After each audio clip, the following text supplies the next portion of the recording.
Pandemonium reigns.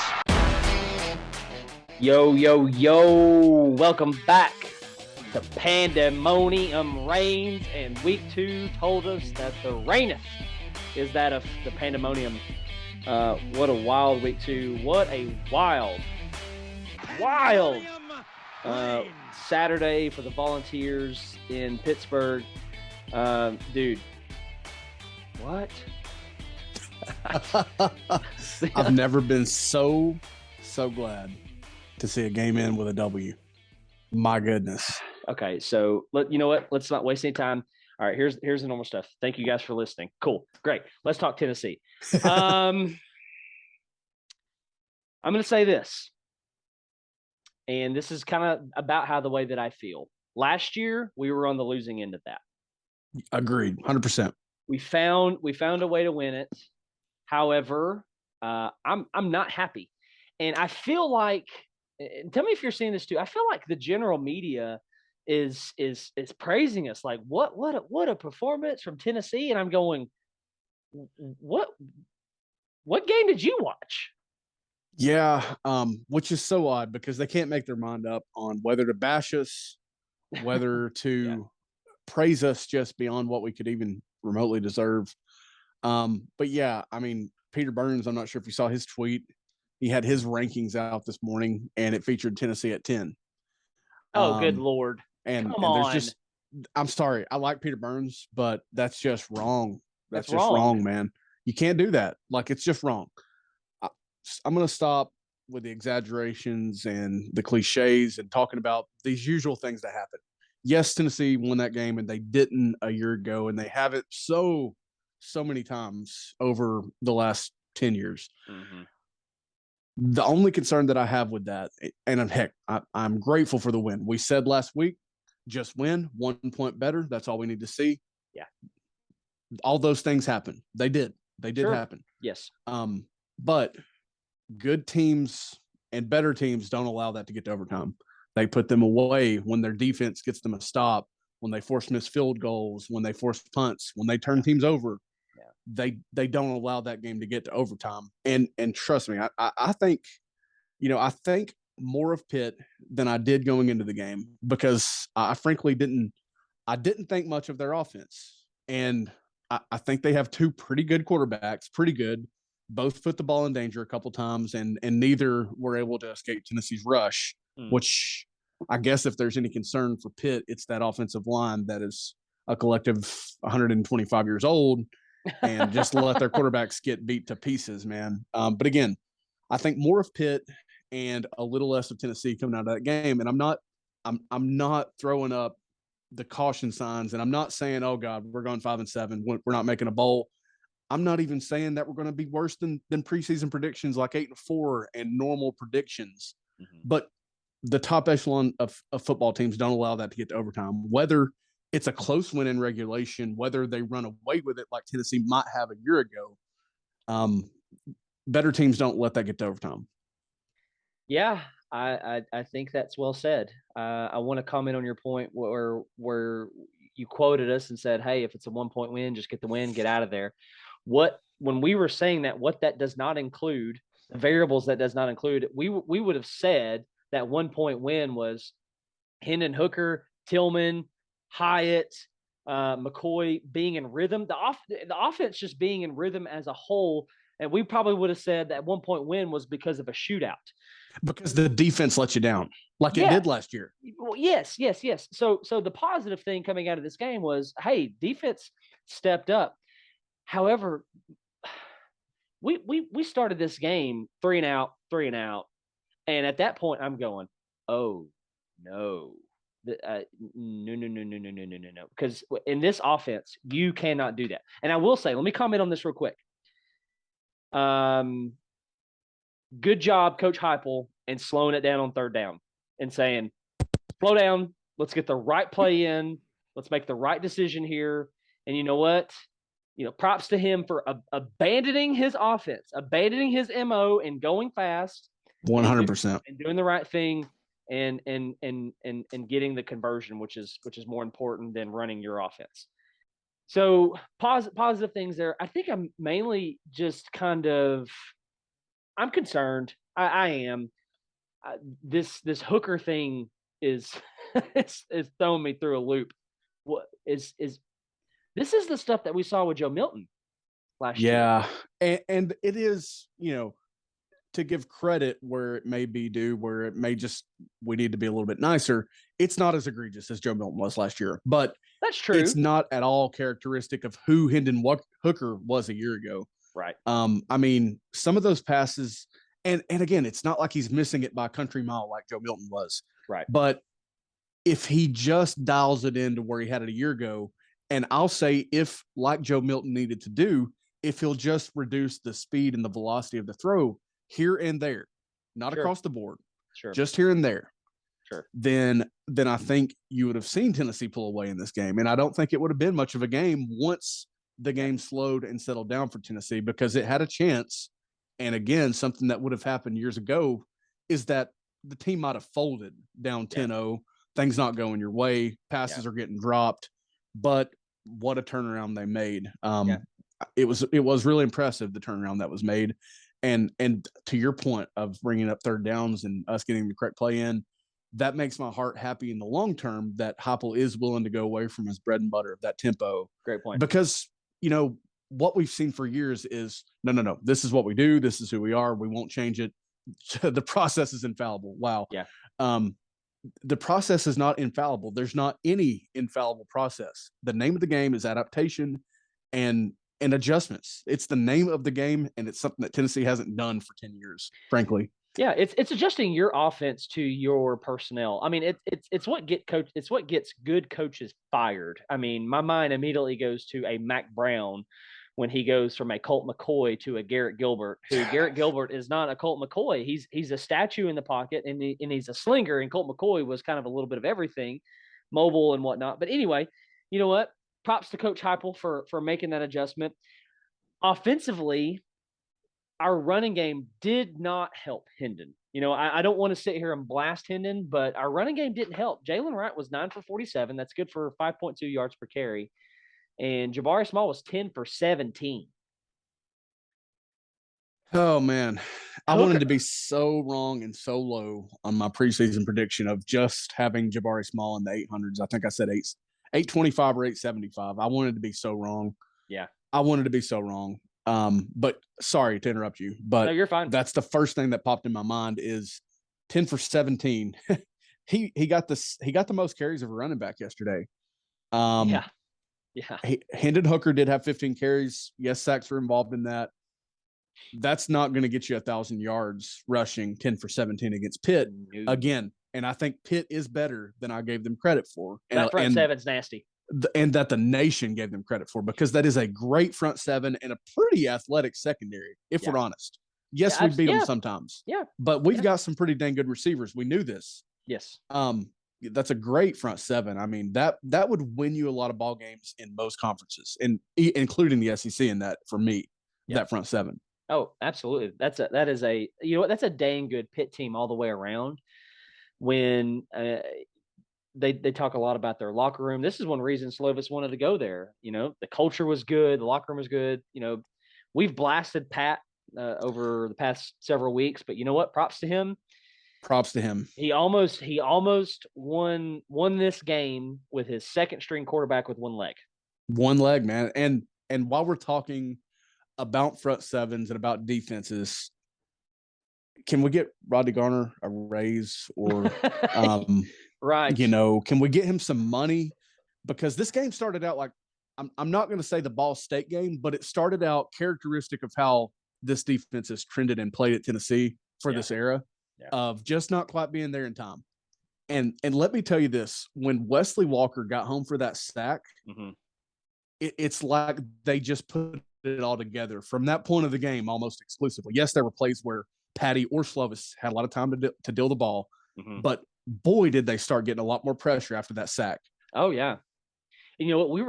We were very creative in our blitzes, which I was really happy to see.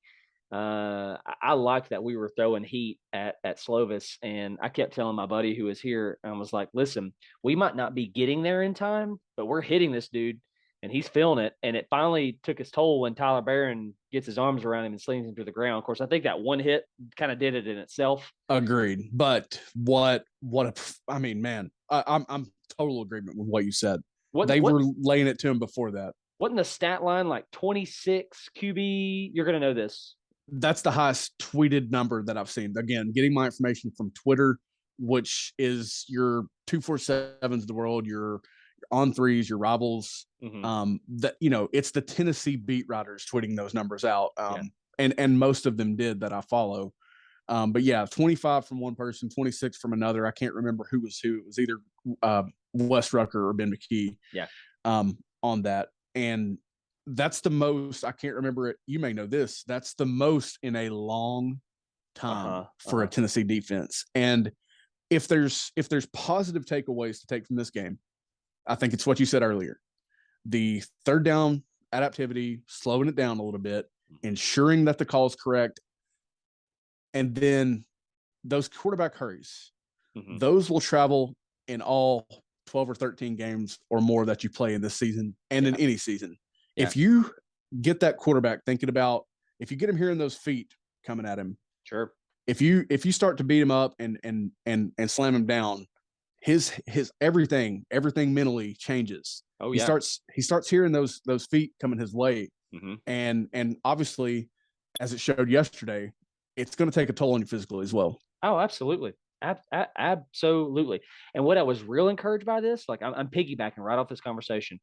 We were able to blitz so much and so well because our quarterbacks were holding it down. Yes. And man, I know that one thing that I want to talk about, and I'm sure we will for this game, is that roster did the number of guys that played, and you would expect this coming from Ball State to Pitt, it shrank significantly, especially at receiver, and there was no rotation in the secondary. Right. Christian Charles came in for Kamal Haddon on a play late. Yes, on the last play of the game for Pitt, but earlier in the game when I think Haddon had an equipment issue, just a brief, like a 1 or 2 play issue. I missed that. All right. Yeah. Hey, my Penny Walker's out there looking for Christian Charles coming onto the field, so he's got fans in these parts, my friend. And I noticed it too. But I thank your mom for that shout out. But the roster shrunk consistently. It should. But I'm gonna say that Warren Burrell, even on, I'm just agreeing with you. Just to clarify, I'm agreeing with what you're saying. Yeah. The secondary played so much better. Even on Pitt's last touchdown, that 4th down play, I believe it was, where Warren did give up the touchdown. He was in pretty good position on that play. And what a throw and catch it was. I mean, again, I think Pitt's got 2 pretty good quarterbacks. I think that must have been a heck of a decision to go with Keaton Slavis.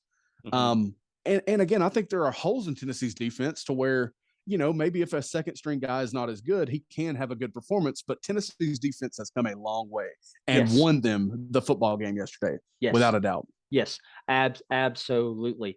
Hey, I think Kamal Haddon has locked up that other cornerback spot opposite of Warren Burrell and looks good.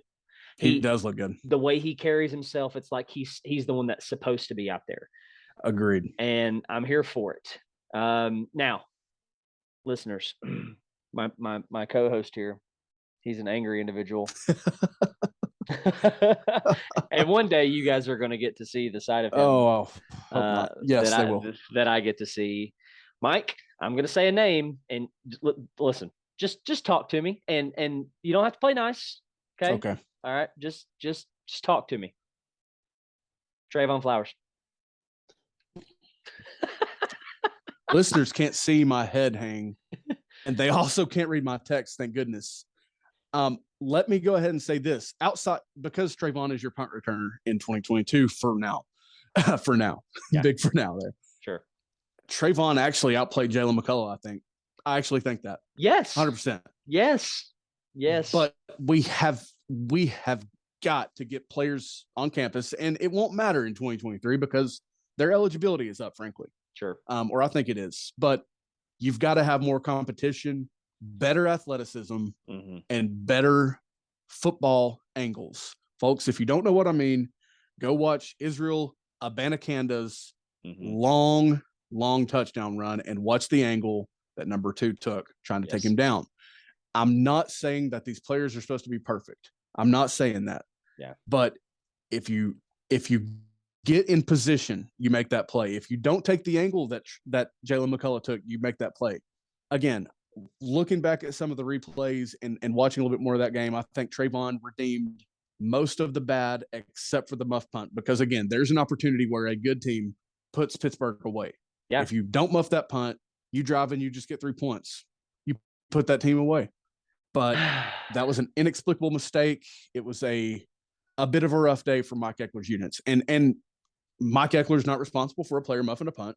He's not responsible for a punt getting blocked ultimately, but Pitt cut it close early in the game. Mm-hmm. You saw the same look. They got home. They blocked the punt.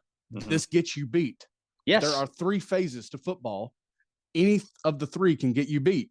And frankly, if you don't let that punt get blocked, if you don't muff the punt, you put them away in regulation. Absolutely. So the special teams can cost you points in a heartbeat, as we saw. So my problem with our punt getting blocked is, like you said, we gave them this look and they came after it. I told my buddy who's here, I was like, if we like, we need to make an adjustment. They're going to get home, right? We've got to see this coming. They're getting closer and closer. They're going to get home. And my question, as far as the Flowers muff punt, is he really the best option? A guy who's taken all these snaps on defense? I mean, can a Squirrel White not, field that punt? I'm not saying it's because of Trayvon was tired. I don't know. We've seen Trayvon, and maybe they're thinking, hey, Trayvon, he's got the most secure hands. Let's just field this punt, and let's get our offense on the field. Maybe that's the thought. But not a good day for Coach Eckler and the special teams go, because if you field that, that we're probably a different outcome. Which I want to throw this at you as well, because as of right now, change my mind. Let's play this game. Change my mind, okay, Mike? If Keaton Slovis doesn't get hurt, I don't think we win that game. The only rebuttal that I can say is that the pass rush did carry directly from Slovis right on to Nick Patty. There was pressure in his face on many of the dropbacks. Mm-hmm. But I agree.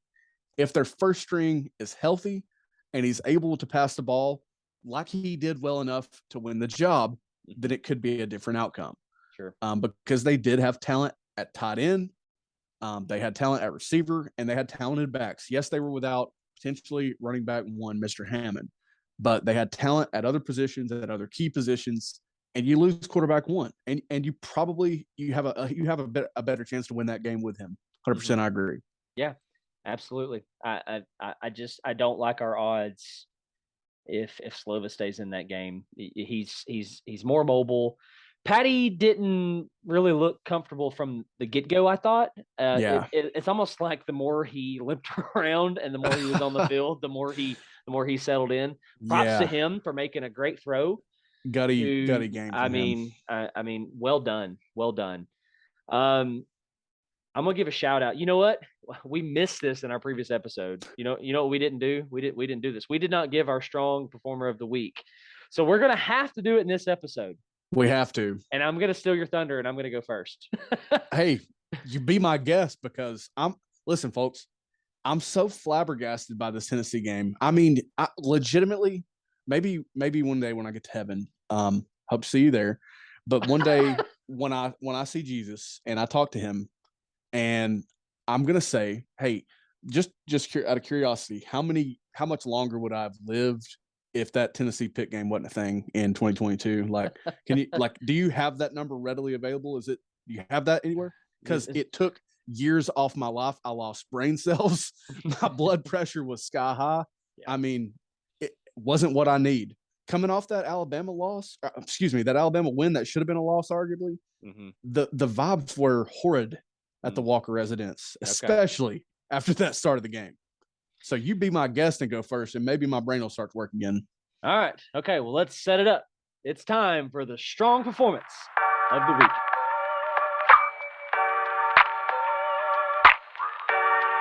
I said, are you strong? They said, I'm strong if you strong. And I said, we strong then. My strong performer of the week, and I you know what? Nobody's talking about him. Nobody's talking about him, but the dude racked up 14 tackles, 7 solo tackles, and a TFL, responsible for 3 of those many QB hurries. But the dude was everywhere. I can't talk. Linebacker, number 24, Aaron Beasley. My gosh, did we see this coming into the season? Did we expect this production out of this guy? This dude is playing angry, and I love it. I mean, he was everywhere. I mean, I'm going to give, I don't know what the number is, but I'm going to give a percentage of this win responsibility to him. He was 100% agree with you. He was outstanding. And I just want to point out real quick, the week performer of the week, I shouldn't say that, but there was a point where I'm pointing my finger, I'm going, do not do that, Jeremy Banks, where he almost cost us. Oh 50. my goodness. Yeah. Like, you're in your last, it's his last year, right? It is his last year of eligibility. Grow up. We're tired of seeing you do this. Stop it. Stop flirting with disaster. But anyway, strong performer of the week for me, Aaron Beasley. What say you? Okay. Wow. Yeah. Aaron Beasley is the correct answer. I 100% agree with your answer. I'm going to give you a different name, and I've got a pretty dang good argument if I do say so myself. Bring it on, baby. And here's the thing, is I can't say Cedric Tillman because there was a couple balls that I would love to see him have. Yes. I mean, balls that he's caught before. I'm not saying Yes. that you should or you shouldn't catch those every time, but Right. just passes he's caught before. Yeah. Here's my strong performer of the week, Jalen Hyatt. Jalen Hyatt. Yes. There were well done. questions of, is he going to be somebody that steps up? Is he finally going to secure that every down playing time? And like I mentioned a moment ago or a few moments ago, the lineup did shrink. A lot less receivers in that game yesterday. Yeah. But let me tell you this, there's a pretty solid 3-headed beast there again. Brew, he's got a little bit of that dog in him. He's got third down the dog in him. Yeah. That third down conversion that he had was another play that saved this game. Yes. Yes.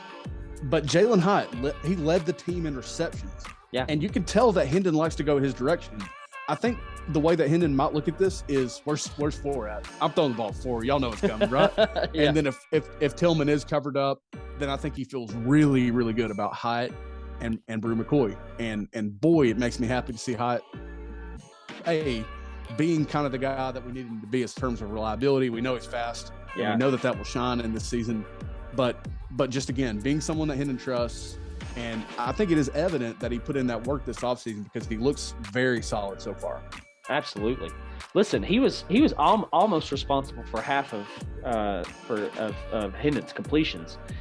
That's true. I mean, Hendon had 27 completions. Hyatt had 11 catches. I mean, he's almost there.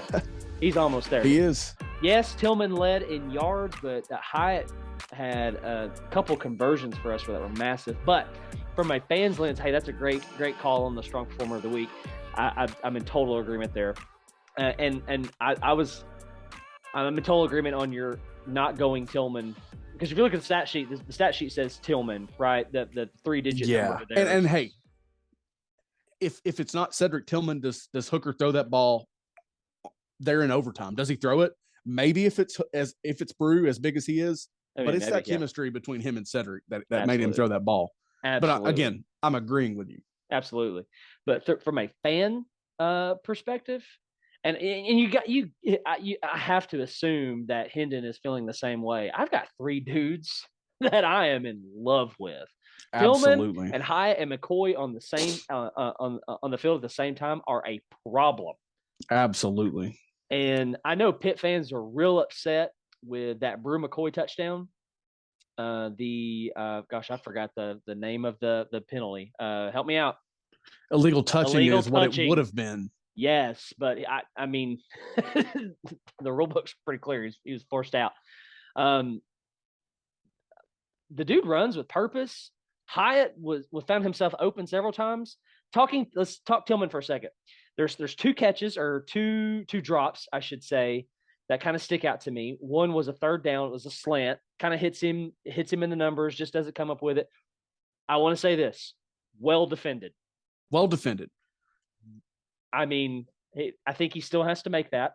Right? I do agree. Yeah. He's got inside leverage. He's got the man beat, but it's still a great play by the defender. And I couldn't tell you the down and distance on the second one, but we sneaked him in kind of in over the middle, and the ball that he drops is high. Yes. Very catchable, but uncharacteristic of Hendon. At least from what we saw from last year. Yeah, uncharacteristic of who Hendon was last year. And,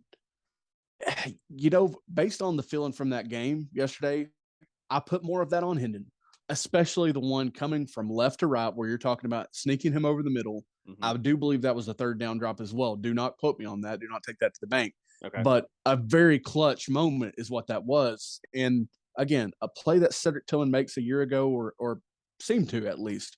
Mm-hmm. But just on the vibe of the game, because we've talked about Hendon. We even talked about Hendon a little bit against Ball State. Yeah. And just not – but it's game one. It's week one. You know how it is. Mm-hmm. And, heck, maybe there's even something to the fact that this offense did click when it did as the season progressed last year. Sure. Anything is possible. Ultimately, there's a lot of unknowns across the sport still. Yes.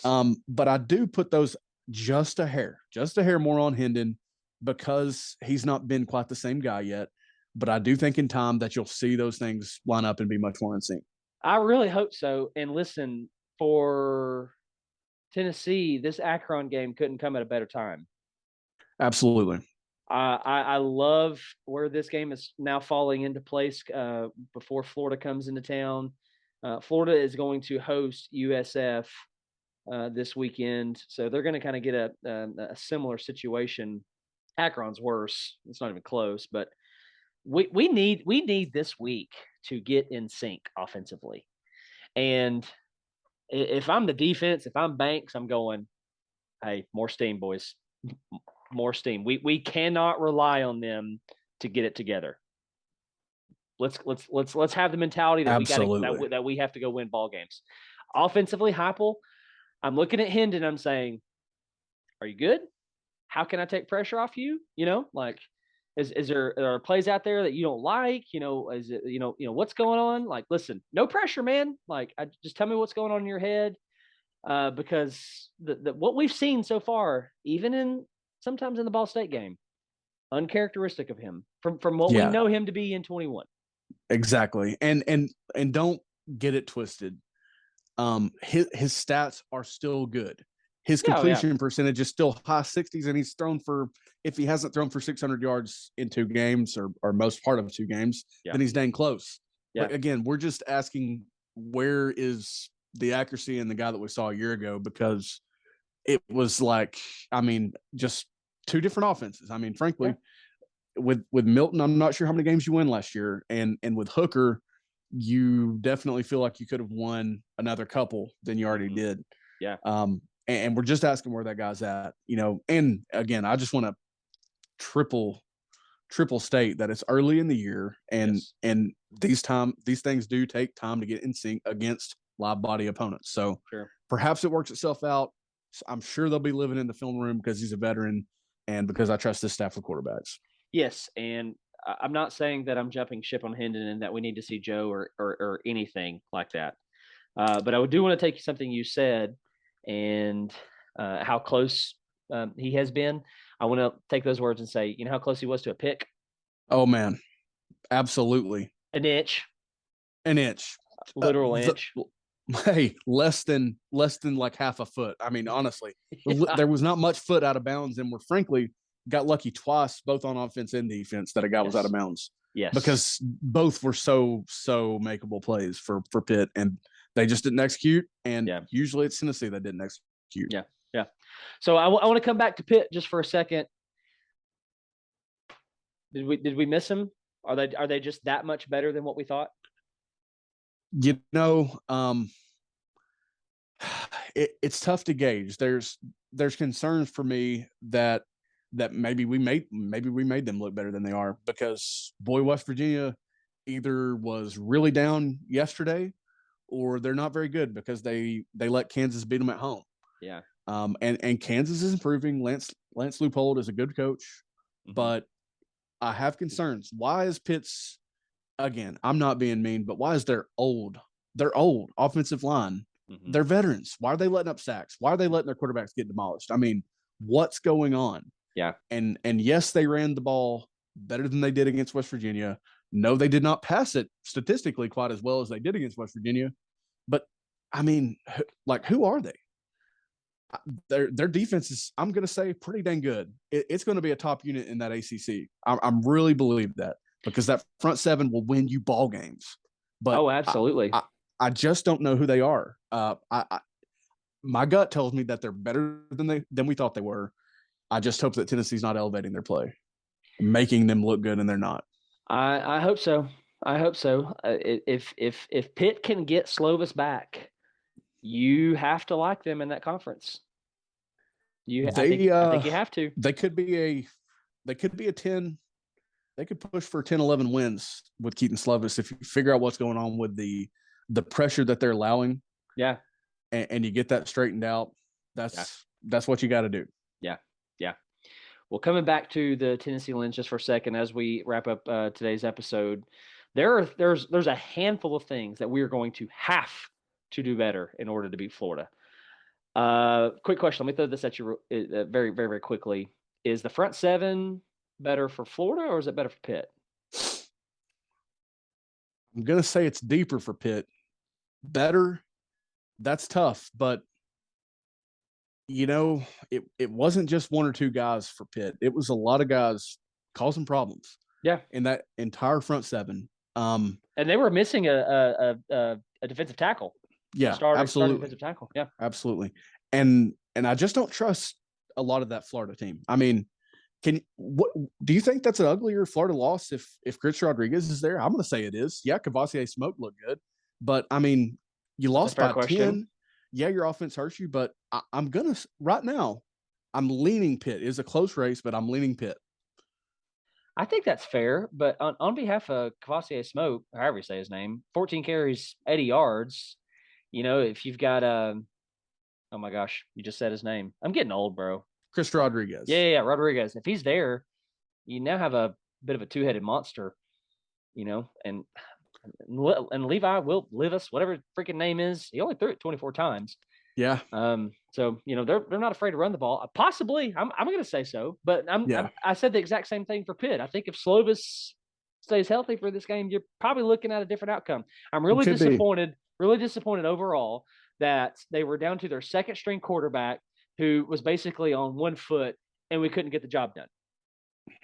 Yeah. It never should have gone to overtime. Absolutely. They were with Patty for a whole half. And we go scoreless in the third quarter. Yeah, we got to be better. And just real quick, that reminds me of the conversation that we had yesterday is, talking about, I would rather be a team that's able to bounce back from a bad start. Again, the worst start of the Heupel era to this point at Tennessee, worst start of the Heupel era. Even against Georgia and Alabama, you started better. It's crazy. I would much rather be a team that is able to bounce back from that than someone who, similar to last year, starts hot, can't continue for 60 minutes. Yeah. And I understand depth and talent and things like that. But again, I would rather be someone that finishes games than starts hot. But that wasn't exclusively the case yesterday. Yes, Tennessee bounced back, had a huge second quarter. Yes. And a quarter they were terrible in last year, and a good end of the first quarter. But the third quarter was a big pile of junk. I mean, play calling, we both had concerns that we texted about. Defensively, solid. But, we don't need the third quarter of 2022 to be the second quarter of 2021. Can't afford that. That will leave you 6-6, 7-5. You'll be a worse football team than you were a year ago. I mean, that's very well said. Hey, I want to start to wrap things up with a couple team stats. So we were very close in first downs. They had 21. We had 20. They were 4 for 18 on third down. But you know what? We weren't any better. We were 6 for 16. That number is going to have to jump in order to beat Florida. Significantly. Total yards, 416 for us, 415 for them. Remarkable. We outpassed them, 325 to 274. They outrushed us, 141 to 91. but they did have, a whopping 4 more attempts. They were good for 3.5 on yards per rush. We were good for 2.5. That number has got to jump in order to beat Florida. 7 for 70 in penalties has got to come down. They were 5 for 28. And we shared even 2 turnovers a piece. You know what? A win is a win is a win. I'm nervous, kind of nervous going forward. And let me throw something at you. We are going to be walking a very fine line against Akron. I'm hoping this is going to mess you up a little bit. We are going to be walking the fine line of getting back into rhythm and getting off the field early enough so that we don't get hurt. Agreed. That's not even debatable to me. That's gospel. I thought that I've been toying with while we've been talking about it is, do you slow it down even more than you kind of did at times in the Pitt game to allow just confidence that you have yourself in sync, play calling, execution? I don't think you do, because you're not going to slow it down against Florida, against Georgia, Alabama, Kentucky. You're not ever going to slow down other than to make sure you get the call right. So go full blazing speed ahead, execute, leave no doubt. Yeah. Shut them out, man. Oh, absolutely. Listen, bury them. Michigan State just beat them 52-0. You better murder them. Get things in sync. Be ready for Florida, but be healthy. 100%. Yeah. Celebrate the win over the weekend and get back to work because you've got stuff to fix. And I do want to end the episode right here. I'm very pleased with Coach Heupel. The way he took the field after that win was over, it meant something. You could tell it meant something, and he told them we're gonna enjoy this on the flight home. But once we're back, it's time to get back to work because a lot of mistakes were made. Absolutely, and he's right. You got to fix that crap. We absolutely can't. That week 2. You know what? There's grace. You're forgiven, even though we're fans, and it doesn't mean anything. Yeah. But you've got to get that corrected. You got to get that corrected. You can't take that type of sloppy play into the annual schedule that we play. That is Florida, that is Georgia, that is Bama, right? That is South Carolina. That is for this year, LSU. Can't do it. Can't do it. You can't do it. Not against any opponent and expect to win. Can't do it. Can't do it. So, well, hey guys, thank you so much for listening. Thank you so much for downloading Pandemonium Reigns. Listen, we are an inch away from 400 downloads total. And oh man, I just can't say that Mike or I would have anticipated this. We are growing. It's crazy. We're just so thankful. We've got listeners. Check this out, bro. We got listeners in Saudi Daisy. Saudi Daisy, I can baby. see it. I'm looking at it right now. I don't know who you are, but I love you. Saudi Daisy, stand up. Saudi Daisy, the Daisy Crazies, stand up. Hey, thank you guys so much for listening to Pandemonium Reigns. This was our special Orange Cast episode where we only talk the Volunteers of Tennessee. Hey, one last thing I want to say to Texas before we hop up here. You ready? Mm-hmm. You're welcome. You're a state because of us. We love you guys. Go beat Bama next time. Go beat Bama next time. We love you guys. Have a great week. We'll be back for some week 3 action later in the week. Peace and chicken grease. Peace out, Girl Scout. Later, Gator. We love you guys. No later, Gator. Love you guys. Bye. Bye.